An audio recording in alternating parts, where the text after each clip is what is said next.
संपूर्ण जुन्नर तालुक्याला हादरवणारी घटना खरं तर आज सकाळी उघडकीस आलेली आहे.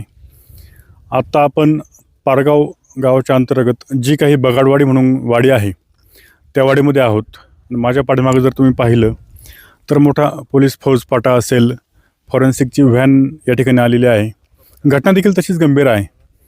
या ठिकाणी एका मुलाने आपल्या 65 वर्षाच्या वडिलांचा तसेच आपल्या 32 वर्षीय भावाचा दगडाने ठेचून निर्घृण खून केलेला आहे. याच्यामध्ये आरोपी जो आहे तो बापजी जयराम मुकणे, वय वर्ष 32 हा आरोपी आहे. वाद कशामुळे झाले, हत्येचं कारण काय अद्याप अस्पष्ट आहे. तो सगळा पोलीस तपासाचा भाग आहे. परंतु घटना किती निर्दयी आणि निर्गुण आहे पहा.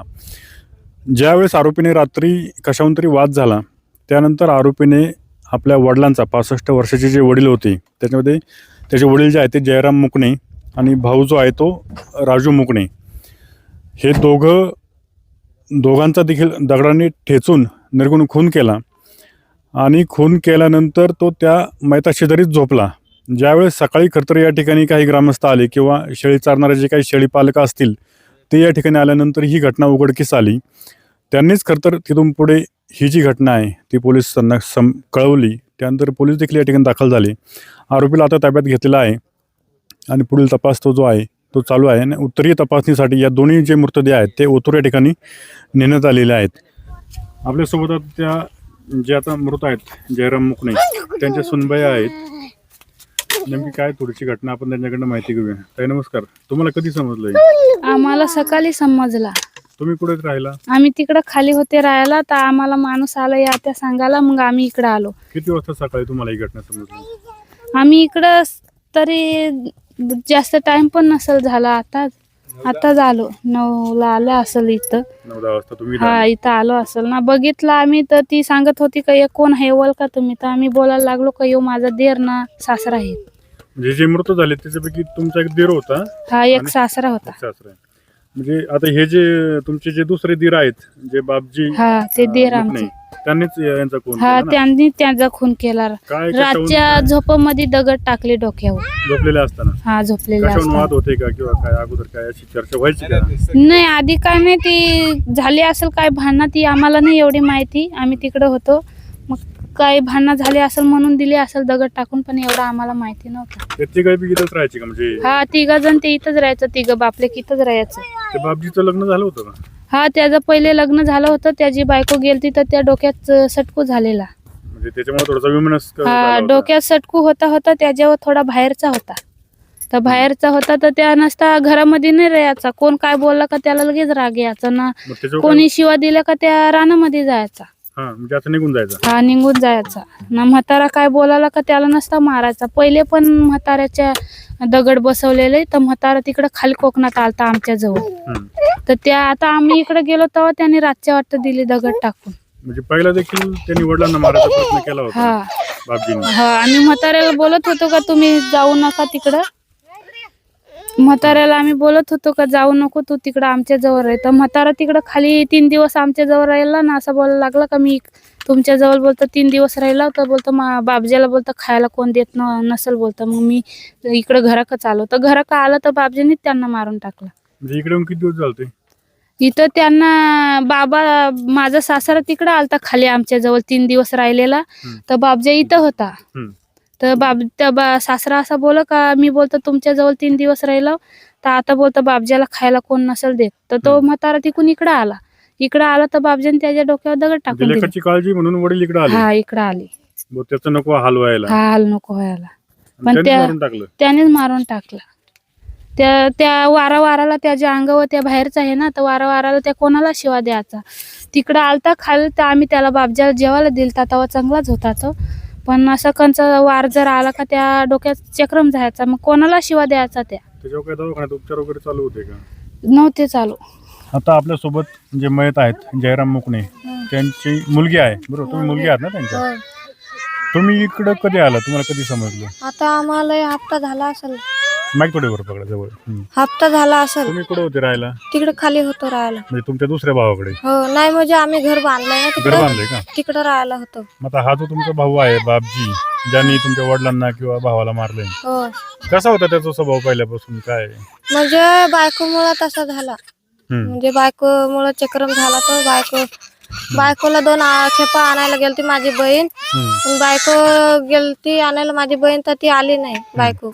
अशी म्हणत का मी माझ्या आई बापांकडे राहते. कुठली होती त्याची मंडळी? डोळखाम. ती कधी निघून गेली इकडून? तिला आता झाला असेल 4-5-6 वर्ष झाला असेल. म्हणजे तेव्हापासून हा असंच हा वेळेसारखा वागत होता. हा वेळापासून वागत होता. म्हणजे असं त्याला मी घेतला होता, आम्ही भक्ताकडे घेतला होता. पण त्याला चांगला करण्याची व्यवस्था आलती. पण त्या असं नदीचा नारळ उतारा करून टाकतात ना कोणी पण, ते उचलून खाला ना मग तो डबल चक्रम झाला तसाच. मग तो माणसाचं कधीच ऐकत नव्हता. म्हणजे असंच वेळेसारखं हा वागायचं. वेड्यासारखे वागायचा. म्हातारा कुठून पण जायचा, त्याला खायला आणून घालायचा, आम्हाला पण खायला घालायचा आणि त्याला पण घालायचा. आता ही जी घटना आहे रात्रीची तुम्हाला कधी समजली? ती आता आम्हाला 9 वाजता आम्ही इथं आलो पोहोच झालं ना, त्या टायमाला आम्हाला माहिती झालं. आता तुम्हाला एकूण भाऊ किती? आमचे भाव आता 4 जण.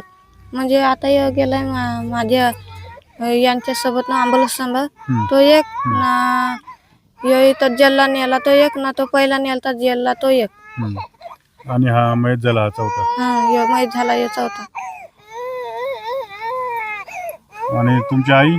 आमची आई कधीच आम्ही बारीक असताना वारली. बारीक असतानाच वारली. हा वडील कोणाकडे राहायचे मग तुमचे? आमच्याकडेच राहायचे. मग ते याच्याकडे आले किती दिवस झाले याच्याकडे येऊन, बापजीकडे येऊन? त्याच्याकडे येऊन 3 दिवस झाले. आणि 3 दिवसातच त्यांनी वडिलांना संपून टाकलं. म्हणजे 2 दिवस म्हणजे काल आमचा म्हातारा आमच्या तिकडे आलता. त्यांनी कोणबी बिणबी धरली ना, त्याला माशाचा धंदा आहे ऐकायचा ना. त्यांनी बगडवाडीत मध्ये इकली बिकली ना, संध्याकाळची इकडे आला. रात्री संध्याकाळची इकडे आला असता, असा 6-1 वाजता आला ना. आम्ही मडला गेलो कागद आणायला. तर इथं आला तर त्याने आमच्या इथं जेवला बिवला, तिथं बोलला चांगलं नाही. इथं आला, दोघं बापले आलं ना. त्यांनी वाटलं झोपायचा बिस्तारा त्यांनी हातरून घेतला, झोपलं. तर त्यांनी लगेच नाही तर माझ्या बापाच्या डोक्यावर दगड टाकून दिली माझ्या रात्रीच. हा रात्रीच. आणि तिथंच झोपला? हा तिथंच झोपला ना. माझ्या बारक्या भावाला पण इथं माग डोका फोडलाय दगडीतून इथं असा. त्याने बारक्या भावाला पण मारला माझ्या मोठ्या, म्हणजे 2 नंबरचे आहे ना त्याला. म्हणजे दोघांचे खून करून त्यांच्या मृतदेह शेजारी झोपला तो. हा मारलं हे कधी कळलं? मारलं ते आता सकाळी 9 वाजता समजलं आम्हाला. ते दुसऱ्यांनी सांगायला आली तर आम्हाला काहीच माहित नव्हतं. आम्ही अशी समजत का आमचा म्हातारा अजून कशाला येत नाही खाली. तुम्हाला वाटलं बा वडील अजून का खाली येत? हा आम्ही वाट पाहत त्याची, पण ते अजून आम्हाला माहित नव्हतं ना. मग हे आले धावत आमचे नाना लागतात ना एक नात्यान. तर आले धावत आले तर म्हणत का बोलतं, आम्हाला असं वाटलं. आमचे नाना सांगायला लागले का आम्हाला असं वाटलं का माझा नवरा ना माझा भाऊ मेलाय. तर मग आम्ही तिथून इथं आलो बघायला. बघतो तर काय माझा बाप ना माझा भाव मेला. दोघंही निश्चित पडले होते. हो त्यांना बाहेर आणून टाकलं होतं ओढून ना. त्यांच्या तोंडावरती घरात मारलं होतं का बाहेर मारलं होतं? बाहेर होतं. बाहेर होते? हा झाकून टाकलं होतं. झाकून ठेवलं होतं? हा. आता आपण पारगाव ग्रामपंचायतच्या अंतर्गत जी बगाडोडी आहे तिथं आलेलो आहोत. आणि या ठिकाणी 2 खरतर खून झालेले आहेत. आपण आता त्या जो आरोपी आहे बापजी मुकणे, त्याची जी बहीण आहे त्यांच्याशी देखील आपण बोललो. त्यानंतर त्याची जी काही दुसरी भाऊज आहे त्यांच्याशी देखील आपण बोललो. आणि दुर्दैवाची बाब ही आहे की खरतर वडील जे आहेत ते दुसऱ्या भावाकडे गेले होते. परंतु ते असं म्हटले की बापजीचा, कारण त्याची बायको निघून गेली होती. बापजी जो आरोपी आहे बापजी, त्याची बायको 5-6 वर्षापूर्वी या ठिकाणाहून निघून गेली होती. तर त्याचे खायचे हाल होतील म्हणून मी आपल्या बापजीकडे जातो आणि तिथं राहतो असं बोलून वडिलांना इथं 3रा दिवस होता. 3ऱ्या दिवशी खरतर तो जो आरोपी आहे बापजी, त्याच्या काळजीपोटी त्याचे वडील इथं आले आणि त्याच्या वडिलांसह त्यांनी त्याच्या भावाचा देखील अतिशय निर्गुणपणे खून केलेला आहे. आपण ते आता त्यांचे जे काही घर आहे त्या घरापाशी आपण जाणार आहोत. त्या आरोपी जो आहे बापजी मुकणे त्यांचं घर आहे. आपण आता त्या घरामध्ये जाऊया. थोडं आतमध्ये येऊन दाखवा. याच ठिकाणी खरतर ते राहत होते. त्यांचा सगळा प्रपंच होता. आणि या ठिकाणी आल्यानंतर आपण जर पाहिलं तर भांडी देखील तशीच पडलेली आहेत. कदाचित रात्रीचं स्वयंपाक वगैरे केलेला असेल त्यांनी. सळी कपडे जे आहे तशीच, आणि या ठिकाणी जर पाहिलं तर काही रक्ताचे डाग देखील आहेत, आणि बाहेर हे जे अंगण आहे या ठिकाणी त्या दोघांनाही मारल्यानंतर झाकून ठेवलं होतं त्यांनी. गोधड्या देखील इथंच पडलेल्या आहेत आणि स्वतः देखील त्या मृतदेहा शेजारी झोपला होता. ज्यावेळेस सकाळी जे शेळी वगैरे चालणारे लोक आहेत ते या ठिकाणी आले आणि त्यांच्या निदर्शनास ही बाब आली. अतिशय गंभीर अशी बाब आहे. या सगळ्या घटनेमुळं कुठंतरी माणुसकीला पुन्हा एकदा काळिंबा फासण्याचं काम या निमित्ताने झालेलं आहे.